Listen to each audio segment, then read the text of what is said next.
आज होती विशालची हळद. जय महाराष्ट्र पब्लिक, मी आहे सँडी. सकाळी निघालो होतो लासूरला जायला. थोडा वेळ पाहुण्याच्या घरी बसलो आणि रिटर्न निघालो आपल्या घरी. येताना शिवाजी महाराजांचं दर्शन झालं. कमेंट मध्ये नक्की जय शिवराय लिहा. खूप थकलो होतो म्हणून फ्रेशही नाही झालो आणि डायरेक्ट जेवायला बसलो.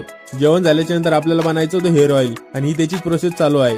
हेअर ऑइल रेडी झालं मग रूम मध्ये आलो. त्याला मस्त गाळून घेतलं. आणि याचा कधी मला फरक पडला त्याची रेसिपी मी तुम्हाला नक्की शेअर करेल. हळदला थोडा वेळ टाइम होता म्हणून रोडवर बसलो. मग हळद चालू झाली. मग हळदीमध्ये आलो. खूप नाचलो, खूप दमलो. नवरदेसोबत फोटो काढला. लास्टला एका गाण्यासाठी कधी डीजे अडवला नाही म्हणजे पूर्ण एन्जॉय झालं नाही. जितकं एन्जॉय 4 घंटे नाचून होत नाही ना, आता तितकं एन्जॉय लास्टला डीजेची गाडी अडवून एक गाणं लावल्यानं होतो. ही धडपड त्याच्यासाठी चालू आहे पण ते काही शक्य झालं नाही. मग आपले पोरं कुठे ऐकते का? मग तोंडानंच गाणं म्हणा लागले, नाच लागले. विषय झाडे आपल्या पोरांचा. सगळे हळद वगैरे झाली. मग आम्ही शेकोटी पेटवली. नवरदेवने आम्ही मस्त गप्पा मारत बसलो आणि तुम्हाला तर माहिती आपल्या गप्पा कशा रंगत्या. मग वाजले ना 5. चला म्हटलं आता उद्या खूप काम आहे. चला आता आम्ही जातो झोपाला. तुम्ही तेवढं लाईक फॉलो नक्की करून जा. बाय. भेटू उद्या नवीन ब्लॉग सोबत.